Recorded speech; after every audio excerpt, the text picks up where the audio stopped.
What's going on, guys, and welcome back to another video. So yes, the wait is over. What we know is the wait on the child tax credit payments is over. The payments are already starting to go out, and I have some answers to the questions that you guys have asked. I want to bring that to you in just a second. We also know the wait is over regarding the bipartisan infrastructure bill. What we know is that today, Senate Majority Leader Chuck Schumer says he will bring up a very important vote sometime next week, and I got more information on that. We know the wait will be over regarding student debt forgiveness, and I want to bring up what is being said at this point, and that will come a little bit later on in this video. And I want you to understand what is going on from the White House's perspective regarding a fourth stimulus check. There's a lot of stuff going on right now, and I'm going to break down everything in this video. So if you can, do me a favor, go ahead, hit that thumbs up button if you do enjoy these daily uploads. Also, consider subscribing so that I can continue to keep you updated on everything that's going on. So let's jump into the update for right now. First, here's what we are hearing. Regarding the child tax credit payments, the IRS, they are sending out the payments. But what we do know is that some people may not see their payments today. And I want to explain why. One of the questions that I've been getting a lot today is, what if I don't see a payment and nothing is pending? Well, here's what we know. According to the IRS, you could be getting a paper check. Even if you received a direct deposit last time, if there's any issues and the bank kicks it back, the IRS is going to then issue you a paper check to the last known address, the one that they have on file at their office. Also, the payments could take a few days to actually process. So even though the payments were sent out today, millions and millions of families are going to get them today. The big issue, the problem, is that some banks may not show pending payments. If they don't, you won't see it. The only way you will see it is once it actually gets credited to your account. So that's a problem, but that's actually on the bank, not on the IRS. One thing I can tell you is calling the IRS at this point is going to do you absolutely no good. I understand you may need the payments. I understand this is vital for many families, but calling the IRS is not going to do you any good because they will not have any additional information. Also, they answer a very small percentage of the calls that actually come in. So you could spend all this time on the phone, never speak to anybody, and you would get no further ahead than you are right now. My suggestion, my recommendation is just to wait. According to a few reports, the IRS is going to have more information if there are people that are missing a payment. What we do know is that the IRS understands that people will be skipped. This is going to happen no matter what. People will be skipped, and their plan is to get on this right away. So just stay up to date, stay tuned. I will make sure that I bring you that information as soon as we get it. Once the IRS releases information as to what somebody must do if they didn't get their full child tax credit payment, once we get this information, I'll bring this update to you. So again, make sure you're subscribed so that you don't miss that update. Now, today, Treasury Secretary Janet Yellen, she had this to say, and I quote, "For the first time in our nation's history, American working families are receiving monthly tax relief payments to help pay for essentials like doctor's visits, school supplies, and groceries. This major middle-class tax relief and step in reducing child poverty is a remarkable economic victory for America and also a moral one." Well, some experts question this statement as it leaves out millions of people that do not have children or whose children are over the age of 18. So, a lot of issues there. These payments are essential for not just those with children. These experts say that the reason why parents need money for school supplies, groceries, and gas, and so much more is because everything has increased in price by so much. And let me ask you this, and you can comment your answer down in the comment section below. But what is one thing that you are buying today that was much cheaper in the past? I'll start. For me, it's gas. Gas is so much more expensive. For you, it may be something completely different. Just to give you an idea how much gas has increased, on June 21st, 2021, the average price of 1 gallon of gas here in the United States was $3.15. That was the average. Obviously in California, the price is much higher, so it does bring up the average, but that is the average. Where I live, the price is closer to $4 per gallon. But in May, this was only $3.07. This was on May 21st. Well, to give you an idea, on January 21st, 2021, the average price for a gallon of gas here in the United States was $2.40. So, in just 6 months, it has gone up over 75 cents. That is ridiculous. That is insane. And this is one of the reasons why so many people say that inflation is what's killing the American people. It's not the pandemic. It's not the jobs. It's inflation. Well, now what we're hearing is these child tax credit payments, these could potentially be extended. And these could be included in the American Families Plan, which I personally believe the child tax credit payments, or this payment advance, I think this is a good thing. I honestly think this is incredible. This is going to help out millions of people. But the problem is Congress is leaving out a whole group of people. And so there needs to be a tax credit payment advance for them as well. Maybe it's not a stimulus check. Maybe it's just an earned income tax credit payment advance, right? Something. There needs to be something included for the other large group of Americans that do not have children, because they are going to get hurt. They will be impacted because of these payments that are coming out right now. What we know is that Democrats have acknowledged that the American Jobs Plan, this bipartisan bill, well, if this doesn't pass, then the Democrat-only budget reconciliation bill, the American Families Plan, will not pass either. And so right now, this is actually giving more power to Republicans at this point. Well, giving Republicans power when Democrats are thinking, oh, we have all the power in the world. The problem now is if Republicans have more power. Okay, again, I'm not trying to defend Democrats or defend Republicans. I'm not trying to get on either one side. I'm trying to stay right in the middle. But what we are seeing is that with Democrats having all the power in the world and now relinquishing some of that power to Republicans, the problem is getting this bipartisan bill passed is actually looking much harder. Here's what we know. Today, one Senate Democrat stated that the IRS provision that is in the bipartisan bill for the IRS to get more money, I think it's $40 billion, and then go after tax cheats, well, this provision is most likely going to be dropped. They also stated that if they can't get this included into this bipartisan infrastructure package, then they will have to find a spot for it in that $3.5 trillion Democrat-only bill. The problem there is, if it gets included there, then some things either have to be dropped or the bill would have to be more expensive. And some say going higher is not an option. Others say dropping this provision is not an option either, because this is one of the things that the White House is stating is going to bring in about $1 trillion in revenue over a 10-year period. And this is one of the reasons why this is a very important pay for, according to Democratic senators. What we know today is that Senate Majority Leader Chuck Schumer, he said that the Senate will take up this vote on this bipartisan bill. This is going to come sometime next week. This means that over the coming days, we're going to get the committee's finalized text of this bill, which will allow not only us, average American people, to see the text and go through it, but this will allow the Senate to go through this bill as well, revisit some of these different pieces of legislation and decide whether or not they can support it.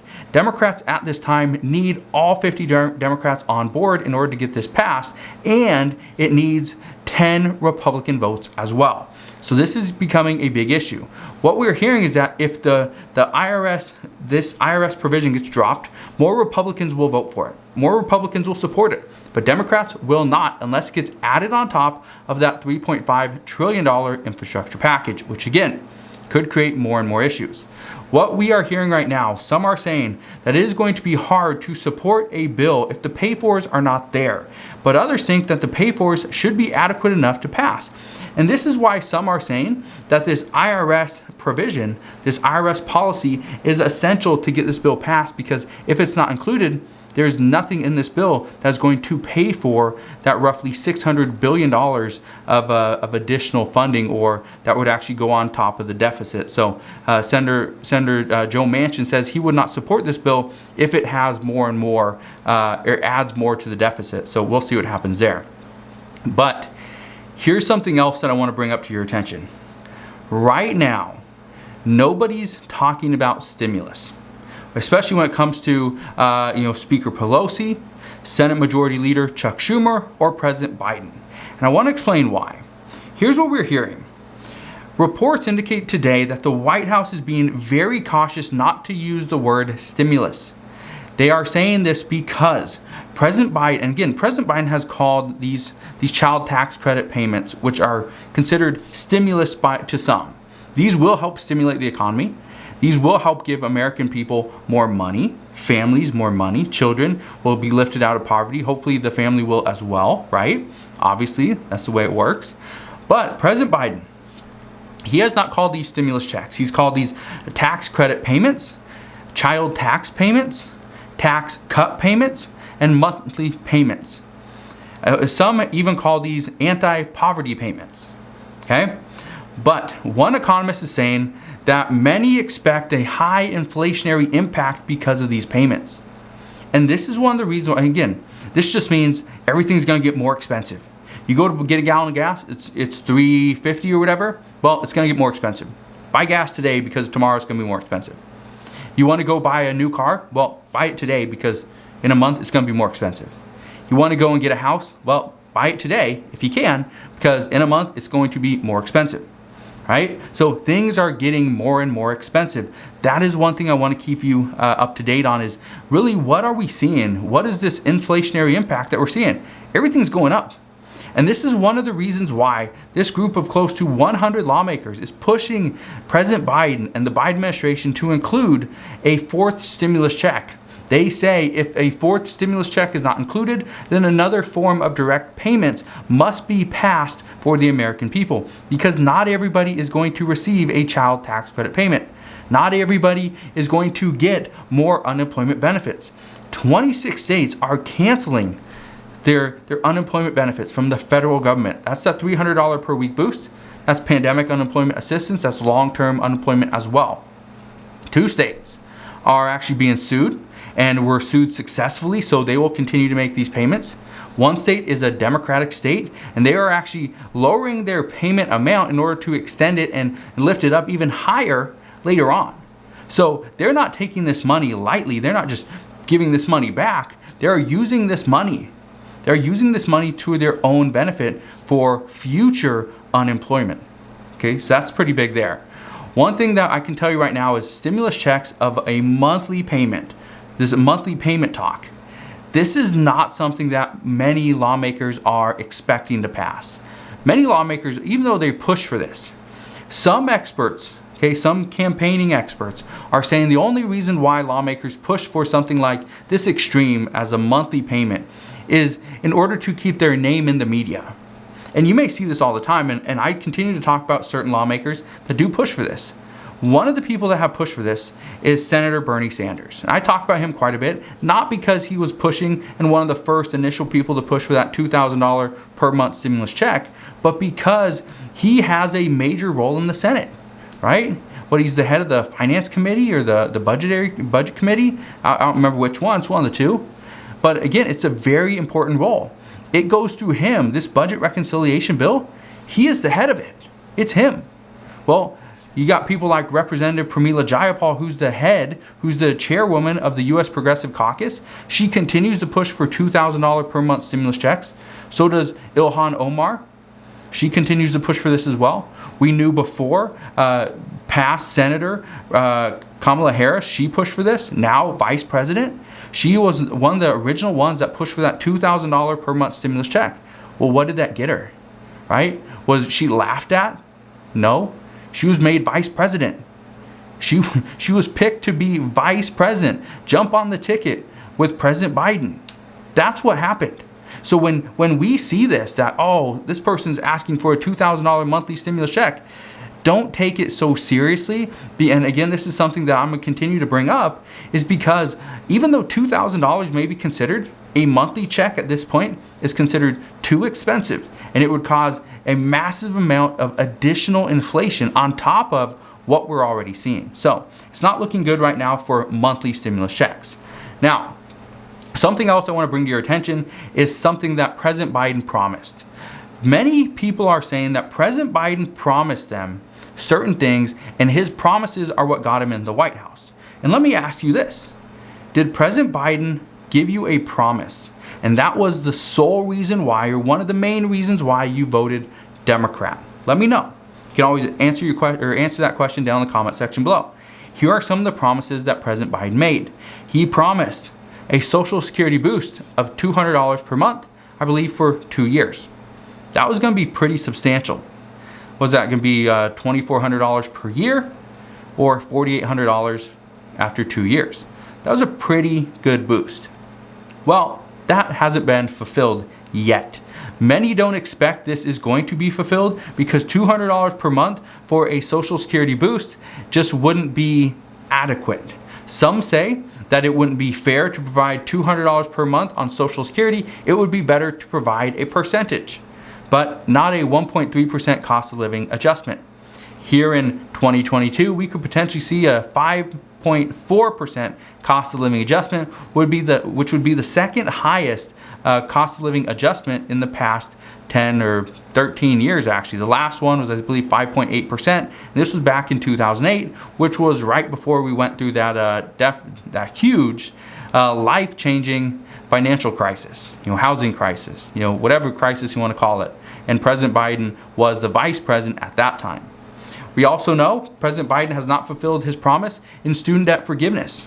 This is still something that many push. Even Elizabeth Warren, Senator Elizabeth Warren said, and I quote, "Many Americans voted for President Biden because of his promise to provide direct relief to those struggling. And now it is time to act. I will continue pushing the administration to tackle the student debt crisis by canceling up to $50,000 in student debt because it is critical to our economic recovery."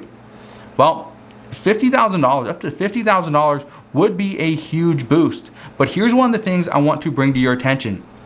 A lot of people keep saying, oh, if I had $10,000 or $50,000 just canceled from my student debt, I would then be able to go and buy a house. I could then go and I could buy a new car. I could buy anything I want, go on vacation. I could help stimulate this economy. Well, here's one thing that we know. Experts are saying that the majority of people that have student debt do not have $50,000 sitting in a bank account.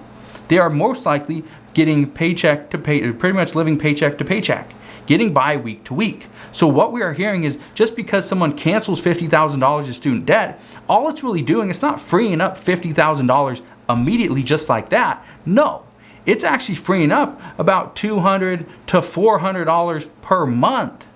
That's all it's freeing up. So even though, yes, this would help contribute to economic recovery, it would not be so bad if this income or this debt were to be drug out for another potential 6 months or a year. And so that's where some lawmakers are saying, well, let's just push this out till March 2022, and then we can revisit it, and hopefully by then, President Biden has all these different packages done, his plan, his agenda is working, and then we can revisit this and potentially forgive up to $50,000 in student debt. So we'll see what happens, but the talks will continue. Lawmakers are going to continue to argue, and as we know more, I promise I will share more. Just want to thank you guys for watching. Have a wonderful rest of your afternoon and the rest of your Thursday evening. If you have any questions whatsoever, please ask your questions down in the comment section below. Again, thank you guys for watching. Consider subscribing, and I'll see you guys on the next one.